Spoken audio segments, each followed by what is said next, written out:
quiero compartirles una fábula. Félix María Samaniego escribió esta fábula, y la fábula se llama La serpiente y la lima. Dice: en la casa de un cerrajero entró la serpiente un día, y la insensata mordía en una lima de acero. Díjole la lima: el mal, necia, será para ti. ¿Cómo has de hacer mella en mí, que hago polvos el metal? ¿Quién pretende sin razón al más fuerte derribar? No consigue sino dar, coces contra el aguijón. ¿Verdad? La lima es una pieza de metal que tiene un acabado para darle filo a los metales. Y esa serpiente entró para sacarse filo en sus colmillos. Entonces lo único que hizo fue desgastar sus colmillos, ¿verdad? Por eso le dice: no consigue sino dar coces contra el aguijón. Y eso es todo lo que pasa, o todo lo que le sucede a la oposición del Evangelio. Coces contra el aguijón quiere decir como inflarte para venirte a ponchar en una pequeña punta, en una pequeña espina. Y eso es lo que empieza a pasar al inicio del caminar de la iglesia, porque estábamos hablando la semana pasada, recuerdan, de la vida de Esteban, un hombre de buen testimonio, lleno del Espíritu Santo, que fue escogido entre los 7 servidores en la necesidad de la iglesia. Y primeramente pues lo arrestan, lo acusan, y él da testimonio de Cristo. Y en los últimos versículos del capítulo 7 dice que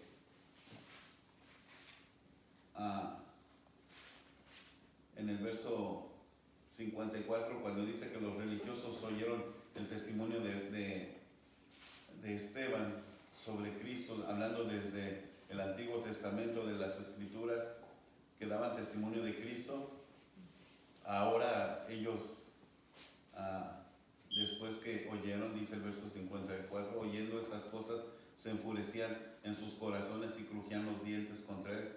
Pero Esteban, lleno del Espíritu Santo, puesto los ojos en el cielo, vio la gloria de Dios y a Jesús que estaba a la diestra de Dios, y dijo: he aquí, veo los cielos abiertos y el Hijo del Hombre que está a la diestra de Dios. Entonces ellos, dando grandes voces, se taparon los oídos y arremetieron a una contra él, y echándole fuera de la ciudad, le apedrearon. Y los testigos pusieron sus ropas a los pies de un joven que se llamaba Saulo, y apedreaban a Esteban mientras él invocaba y decía: Señor Jesús, recibe mi espíritu. Y puesto de rodillas, clamó a gran voz: Señor, no les tomes en cuenta este pecado. Y habiendo dicho esto, durmió. Vamos a orar. Amado Dios, es triste ver una historia así de un hombre tan servicial, que glorificó tu nombre, que bendijo a la iglesia, que aportó en el caminar y la expansión del Evangelio, Señor, pero ahora muere, y de una manera dolorosa. Pero ¿cómo es que algo tan trágico puede ser de gran bendición? Es por eso, Señor, que nos damos cuenta, Señor, que tú abres puertas o cierras puertas, porque dentro de las circunstancias del caminar de la iglesia, del caminar de cada uno de los creyentes, eres soberano y estás en control de todas las cosas, Señor. Mas aún así, Señor, a pesar de que se pueda sufrir, ayúdanos a seguir el ejemplo de Esteban, Señor, que dio su vida por amor a ti, por amor a tu reino, por amor a las personas que están perdidas, y tuvo el valor de dar testimonio a pesar de las consecuencias, Señor. Ayúdanos a tener ese valor, a seguir su ejemplo, y llénanos de tu Santo Espíritu esta mañana, porque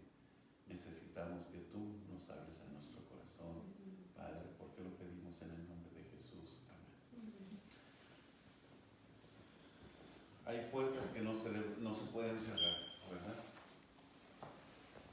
Esteban había terminado de predicar un poderoso mensaje acerca de la rebeldía del hombre, porque los judíos habían sido las personas el pueblo que Dios había elegido para llevar el mensaje, la luz al mundo, pero se volvieron rebeldes. Al verse reflejados en este mensaje, los oyentes se enfurecieron y descargaron su ira contra Esteban, contra este predicador, y lo mataron a pedradas. Esteban en lejos de quejarse,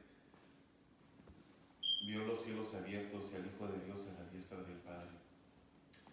El odio del enemigo no pudo cerrar las puertas que un día se abrieron para siempre, para dar acceso al creyente en Cristo Jesús. Entonces, Esteban tiene una visión de triunfo, ¿verdad? Vio al Padre y al Hijo por el poder del Espíritu Santo. Solamente en esta acción, en este evento, da testimonio de la deidad del Padre, del Hijo y del Espíritu Santo. Vio al Hijo a la diestra del Padre. Los enemigos de Cristo pensaban que habían acabado con él cuando le crucificaron. Pero Apocalipsis 1:7 nos dice, aquí que viene con las nubes y todo ojo le verá, y los que le traspasaron y todos los linajes de la tierra harán lamentación por él. Sí, amén, dice la Escritura. Entonces, el mundo recuerda o se basa en la historia, la crucifixión de Cristo, y aún los religiosos hablan de Cristo, y aún los ateos o los que odian la verdad están en contra, pero dice aquí que Él vendrá de nuevo. Entonces, Jesús no es una fábula, Jesús no es una historia, Jesús no es una leyenda, Jesús es real. Jesús permanece para siempre. Él era, es y ha de ser. Jesús coexistía con el Padre desde la eternidad. Entonces, ahora la promesa es de que todos los linajes de la tierra harán lamentación por Él, porque le verán cuando Él venga en las nubes. Entonces, ahorita estos religiosos están molestos, están enardecidos porque quieren que Esteban calle, y pensaron que al haber asesinado a Jesús en la cruz del Calvario, ahí todo quedaría. Pero la verdad nunca va a cesar. La verdad siempre saldrá a la luz. Por muchas estrategias que se hagan y mucha oposición que se haga, la verdad saldrá a la luz. Dios siempre manifestará su verdad. Ahora dice que vio las puertas de los cielos abiertas. Nadie puede cerrar las puertas que Dios abre. Y recuerden, las puertas siempre es un sinónimo de oportunidad, es un sinónimo de autoridad, de control, también de negación, porque se pueden cerrar las puertas.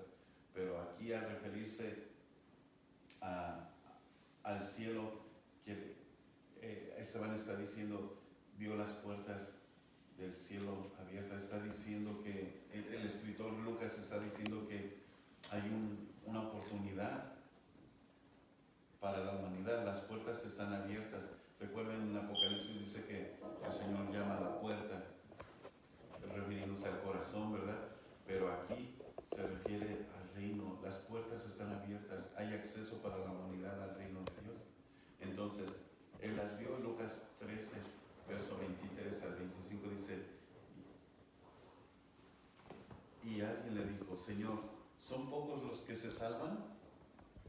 Y él les dijo, esforzaos a entrar por la puerta angosta, porque os digo que muchos procurarán entrar y no podrán. Después que el padre de familia se haya levantado y cerrado la puerta, y estando fuera empecéis a llamar a la puerta diciendo, Señor, Señor, ábrenos. Él respondiendo os dirá, no sé de dónde sois. Entonces, ahorita es el tiempo de salvación. En este momento donde toda la gente está alarmada con esta pandemia que está pasando en el mundo, se preguntan si es verdad, si es mentira, si es un juego político, si son cortinas de humo, pero lo que yo sí les puedo decir es que en realidad estas cosas iban a pasar. Jesús lo dijo y las cosas irán de mal en peor porque Él dijo que estas serían las señales. Entonces al creyente le dice, pero no se perturbe porque solamente son las señales. Y es la oportunidad de nosotros para poderles decir a la gente que es tiempo de que se acerquen al Señor porque las puertas del cielo están abiertas. Jesús dijo, arrepentidos porque el reino de Dios se ha acercado. Entonces la puerta está abierta. Un día se va a cerrar. Y a lo mejor usted está diciendo, o a lo mejor piensa que ese día va a ser un determinado tiempo.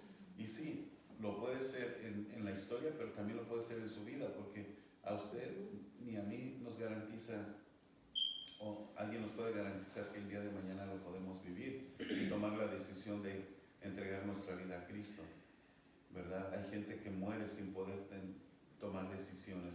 Estamos viendo que a través de la pandemia hay gente que está muriendo y no puede tomar decisiones porque si esas personas quisieran ver a sus familias, no pueden. Aunque decidan, yo quiero ver a mi esposa, despedirme de mis hijos, no pueden porque ya no pueden tomar decisión. Ya otras personas están decidiendo por ellos. Y así también en la muerte hay gente que no alcanza a decidir de entregarle su vida a Cristo porque pueden morir repentinamente o porque su estado mental puede ser afectado y ya no pueda estar en sí mismo. Entonces, Esteban vio las puertas del cielo abiertas. Una gran esperanza para nosotros. Las puertas de los cielos están abiertas. Poderle decir a la gente, no te preocupes, las puertas de los cielos están abiertas. Tenemos acceso a la gracia. El reino de Dios se ha acercado a nosotros. Pero si usted y yo nos callamos, entonces esta gente puede morir sin esperanza. Luego, Esteban hace una invocación de victoria. Dice, recibe mi espíritu. Él le dijo a Jesucristo, recibe mi espíritu. Las puertas de la vida se abrían ante la muerte. Invocó al que un día dijo, el que cree en mí, aunque esté muerto, vivirá. La muerte puede ser una bendición por causa de la expectativa del cielo, pero mucha gente le tiene miedo a la muerte. Y humanamente creo que da temor morir, ¿verdad?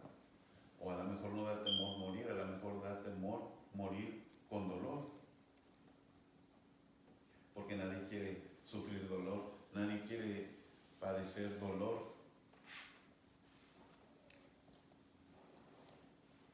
Entonces, en Filipenses 1:21 al 25 dice, porque para mí el vivir es Cristo y el morir es ganancia. Pablo era un hombre religioso, era un hombre que más adelante vamos a ver en el verso 8 cómo Dios trata con él, porque él empieza a perseguir a la iglesia, pues era celoso de la fe que él tenía, una fe mal infundada, y después cuando llega al conocimiento de Cristo, él dice, para mí el vivir es Cristo y el morir es ganancia. ¿Por qué es ganancia? Dice en el verso 22, mas si el vivir en la carne resulta para mí en beneficio de la obra, o sea, está diciendo, si vivo, sea para la obra de Cristo, para expandir el Evangelio, para predicar la palabra, para plantar iglesias, para servirle al Señor, para dar testimonio de Cristo. Entonces dicen, no sé qué, no sé entonces qué escoger. Entonces, si vivo para Cristo, pero si muero, estoy en mejor lugar, porque él anhelaba estar en la presencia de Dios. Porque la promesa de estar en la presencia de Dios es de que allí será una vida diferente, una vida que no se corrompe, una vida sin dolor, sin lágrimas, sin tristeza, porque la gloria de Jesucristo nos llenará y será el todo para nuestra existencia eterna. Dice En lugar de ver las caras enfurecidas de sus enemigos, puso sus ojos en el rostro amoroso del Hijo de Dios, porque dice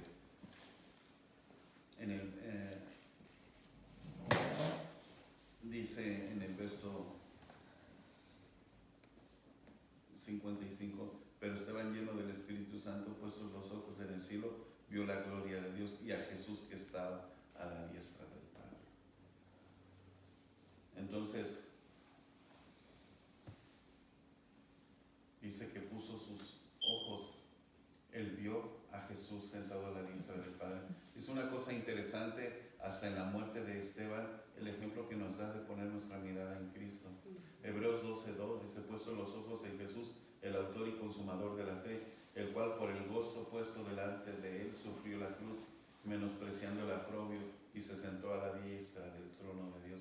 En otras palabras, Jesús no le importó la vergüenza que había de sufrir para ir a la cruz del Calvario después de ser burlado, bofeteado, encarnecido, descarnecido, inmolado. Él no le importó, pero fue a la cruz.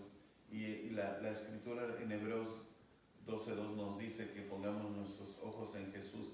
Y es tan interesante esta exhortación porque cuando tú pones tu mirada en Jesús, tú puedes seguir un caminar con éxito en Cristo.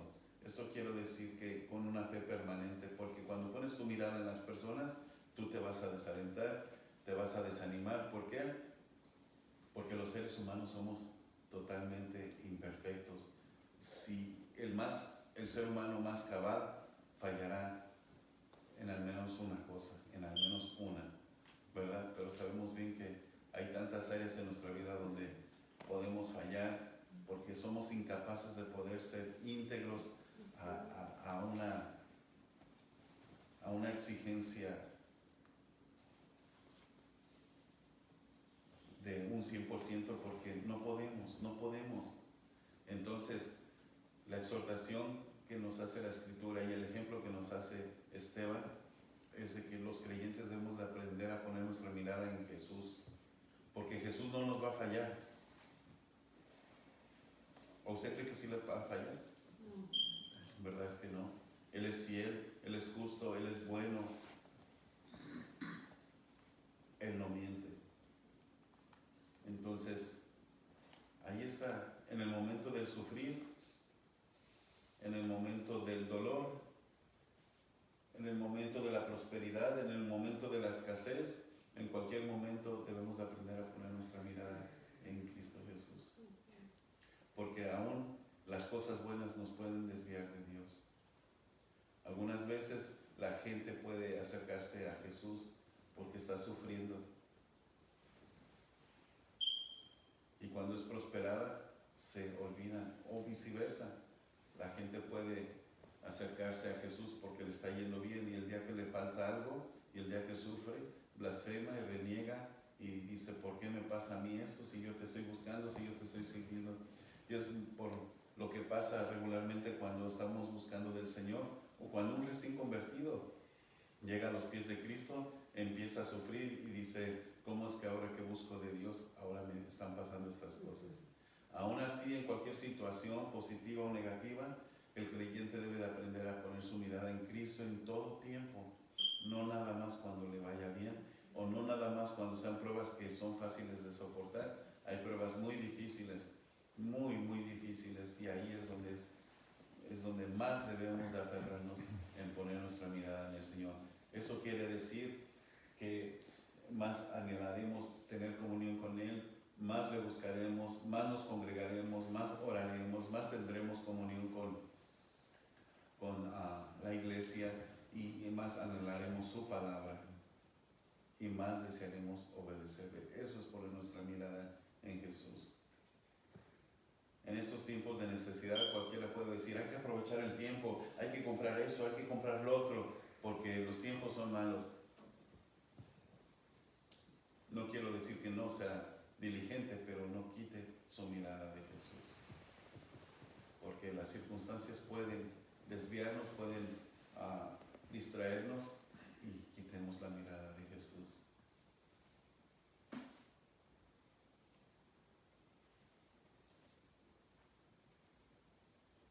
dice en el verso 59, y apedreaban a Esteban mientras él invocaba y decía, Señor Jesús, recibe mi espíritu. La separación del espíritu del cuerpo del creyente es como una llave que abre las puertas para la eternidad. El Salmo 49:15 nos dice, pero Dios redimirá mi vida del poder del Seol, porque Él me tomará para consigo. O sea, Él no me dejará en el lugar de los muertos. ¿Verdad? Y eso es lo más lindo, saber que el Señor no nos dejará. ¿Saben? Ahora que estaba en México, vi que en las noticias que un ciclista inglés fue asesinado ahí por el Panteón por el desierto de los Leones y fue baleado como a las 10 de la mañana y lo levantaron como a las 2 de la tarde. Estuvo ahí tirado. Unas personas lo balacearon y quedó ahí tirado. Imagínese una tristeza de saber que usted haya sido o haya puesto su confianza en el Señor y usted quede en el lugar de los muertos. O sea, usted quede ahí como alguien que no vale la pena. Pero la Biblia dice que Dios nos redimirá con poder del Seol. O sea, Él nos prometió vida eterna. No nos va a dejar en lo corrupto. Él nos restaurará y estaremos con Él por la eternidad. Dice, porque Él me tomará consigo, dice el Salmo 49:15. Ahora, la muerte, hermanos, es algo que nadie quiere enfrentar o no quisiéramos enfrentar o quisiéramos evitar. Sí, es cierto, no podemos vivir tentando a Dios y ser desafiantes, pero para el creyente que busca la voluntad de Dios, la muerte es un sueño pasajero. El odio de los enemigos de Esteban le hizo imitar a su Señor. Les dijo, no les tomas en cuenta este pecado. El odio del enemigo sobre las puertas del amor del creyente en Cristo.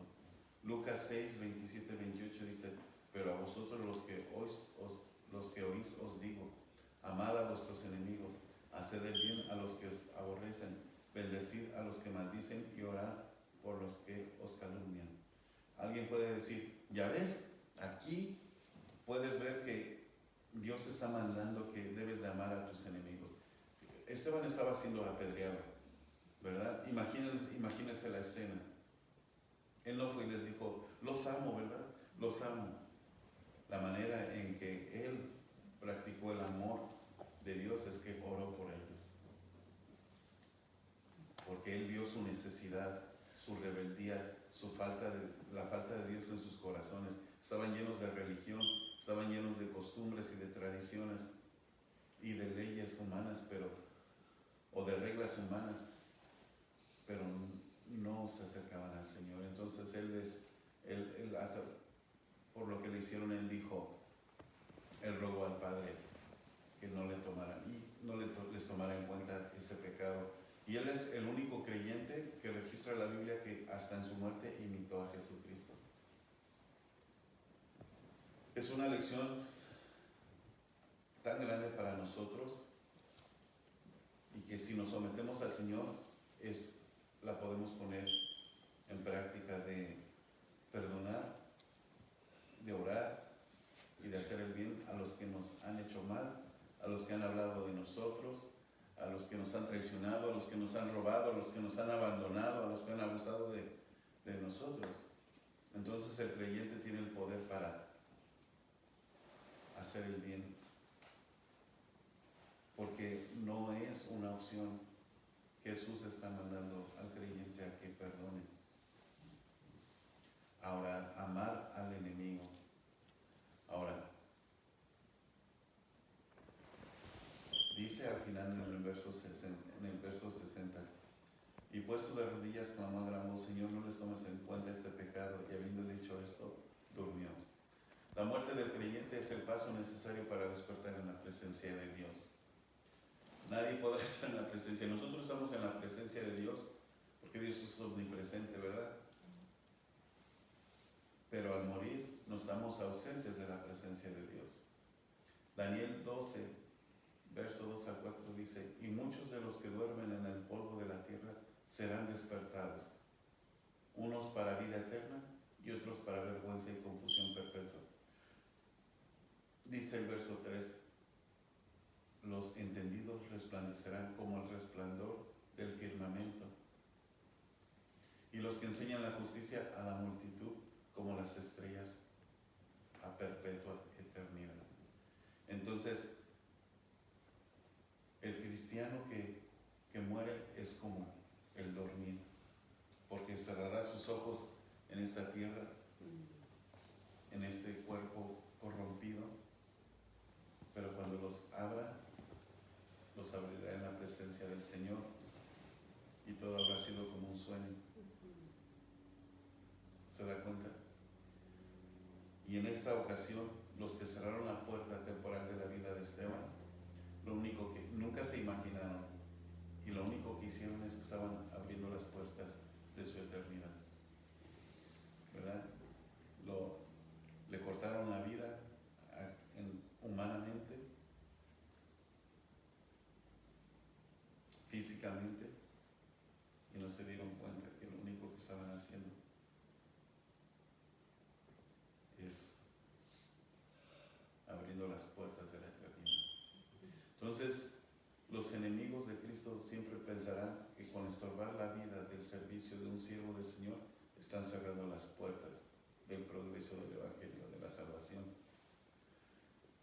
No más lejos de la realidad, después de la muerte de Esteban, vamos a ver que a través del estudio de Hechos, que hubo un gran avivamiento, los cristianos se aferraron a la fe,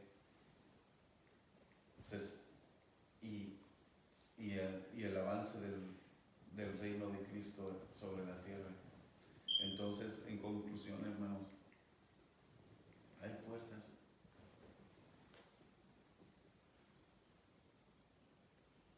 que el hombre no puede cerrar, y hay puertas que el hombre no puede abrir. En eso podemos entender y creer